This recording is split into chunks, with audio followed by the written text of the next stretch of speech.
প্রভু যীশু খ্রিস্টের মিষ্টি মধুর নামে আপনাদের জয় যিশু। এভরিডেজ ব্লেসিং চ্যানেলে আপনাদের সকলকে স্বাগত জানাই। প্রিয় বন্ধুগণ, আজ আমি আপনাদের হাগার ও ইসমাইলের কাহিনীটি শোনাব। প্রিয় বন্ধুগণ, এটা হলো সেই সময়ের ঘটনা যখন অব্রাহাম ও তার স্ত্রী সারার কোনো সন্তান ছিল না।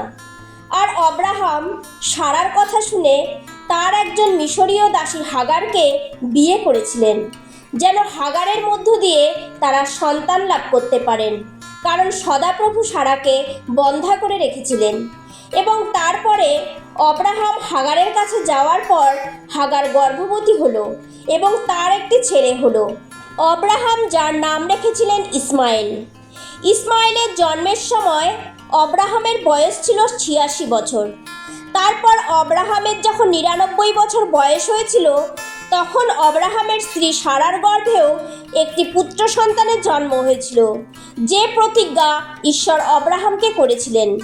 কিন্তু ঈশ্বরের এই প্রতিজ্ঞার পরেও সারা অব্রাহামের সাথে তার দাসীর বিয়ে দিয়েছিলেন, কারণ সারার ঈশ্বরের উপরে বিশ্বাস ছিল না যে সারা ও অব্রাহামের সাথে তার কোনো সন্তান হতে পারে।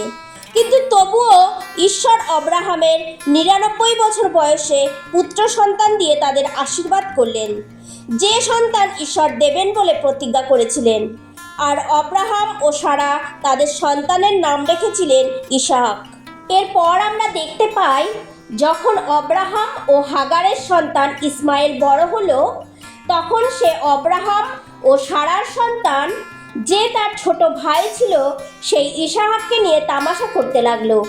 আর এই বিষয়টা সারা যখন দেখতে পেলেন, তখন রেগে গিয়ে অব্রাহামকে বললেন, তুমি হাগার ও ইসমাইলকে বের করে দাও, কারণ ওই ছেলে আমার ইসাহাকের সঙ্গে বিষয় সম্পত্তির অধিকারী হতে পারবে না। এই কথা শুনে অব্রাহামের ইসমাইলের জন্য দুঃখ হলো, তার মন খারাপ হয়ে গেল। কিন্তু ঈশ্বর তখন অব্রাহামকে বললেন, তোমার দাসী ও তার ছেলেটির কথা ভেবে তুমি মন খারাপ করো না। সারা তোমাকে যা বলেছে তুমি তাই করো, কারণ ইসাহাকের বংশকেই তোমার বংশ বলে ধরা হবে। এবং ঈশ্বর অব্রাহামকে এটাও বললেন যে সেই দাসীর ছেলের মধ্য দিয়েও আমি একটা জাতি গড়ে তুলব, কারণ সেও তো তোমার সন্তান। প্রিয় বন্ধুগণ, অব্রাহাম সর্বদা ঈশ্বরের প্রতি বিশ্বস্ত ছিলেন। এই জন্য ঈশ্বর তার প্রতি সর্বদা অনুগ্রহ করতেন। এই কারণে ঈশ্বর তার দাসীর মধ্য দিয়ে যে সন্তান জন্মেছিলেন তার কথাও ভুলে যাননি।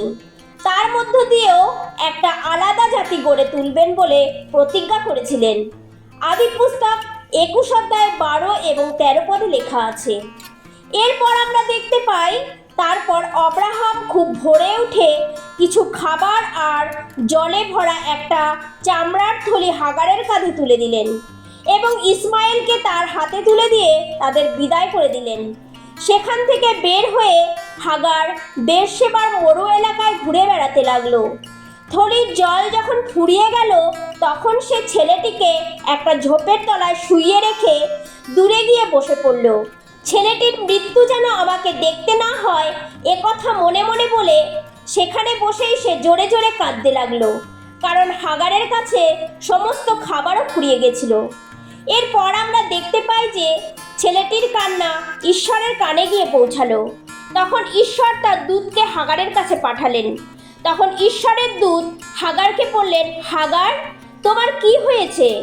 এবং বললেন, ভয় করো না, কারণ ছেলেটি যেখানে আছে সেখান থেকেই তার কান্না ঈশ্বরের কানে গিয়ে পৌঁছেছে।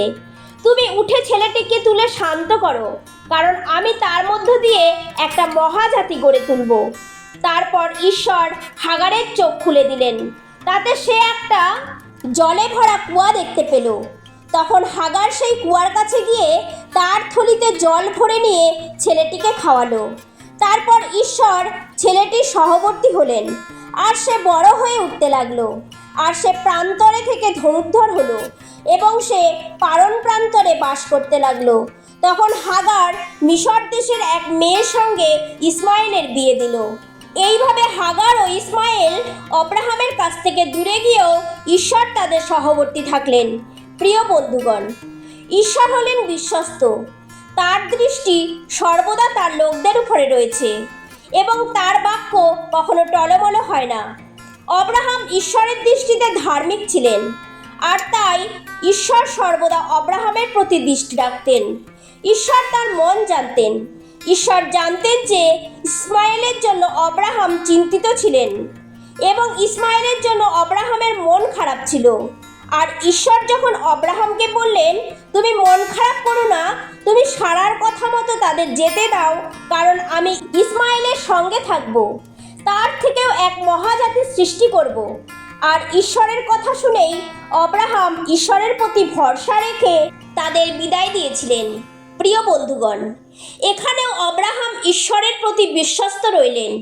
প্রিয় বন্ধুগণ, আব্রাহামের জন্যই ঈশ্বর তাদের সহবর্তী থাকলেন, যেহেতু ঈশ্বর আব্রাহামকে প্রতিজ্ঞা করেছিলেন। হ্যাঁ প্রিয় বন্ধুগণ, ঈশ্বর সর্বদা তার বাক্যে স্থির থাকেন, তার বাক্য কখনো নড়ে না। কিন্তু আমরা আব্রাহামের মতো ঈশ্বরের বাক্যে ভরসা করি না। যেমন ঈশ্বর বলেছেন যিশাইয় 41:10 ভয় করিও না, কারণ আমি তোমার সঙ্গে সঙ্গে আছি। ব্যাকুল হইও না, কারণ আমি তোমার ঈশ্বর। আমি তোমাকে পরাক্রম দিব, আমি তোমার সাহায্য করিব। আমি আপন ধর্মশীলতার দক্ষিণ হস্ত দ্বারা তোমাকে ধরিয়া রাখিব। প্রিয় বন্ধুগণ, এটা হলো আমাদের প্রতি ঈশ্বরের প্রতিজ্ঞা। কিন্তু আমরা এই প্রতিজ্ঞার কথা ভুলে যাই। কিন্তু আব্রাহাম ঈশ্বরের প্রতিজ্ঞা ভুলে যাননি। তিনি বিশ্বাস করেছিলেন, তাই ঈশ্বর তার প্রতিজ্ঞা রেখেছিলেন। ইসমাইলের 12 জন ছেলের জন্ম হয়েছিল এবং এই 12 জন ছেলেই ছিলেন 12 গোষ্ঠীর সর্দার।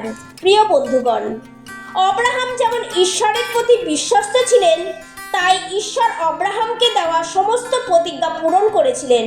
সেরকম আমরাও যদি ঈশ্বরের প্রতি বিশ্বস্ত হই, তার বাক্য পালন করি, তিনি যেসব প্রতিজ্ঞা আমাদের করেছেন তাতে ভরসা করি, নির্ভর করি, তাহলে তিনিও আমাদের প্রতি বিশ্বস্ত হবেন। আমাদের জীবনেও তার প্রতিজ্ঞাকে পূরণ করবেন। এই বাক্যে ঈশ্বর সকলকে আশীর্বাদ করুন। আসুন প্রার্থনা করি। হে স্বর্গের জীবন্ত পিতা, তোমায় ধন্যবাদ আজকের দিনের জন্য। পিতা, তুমি সকলকে আশীর্বাদ করো, যেন তোমার প্রতি বিশ্বস্ত থাকতে পারে, তোমার উপর ভরসা নির্ভরতা রাখতে পারে।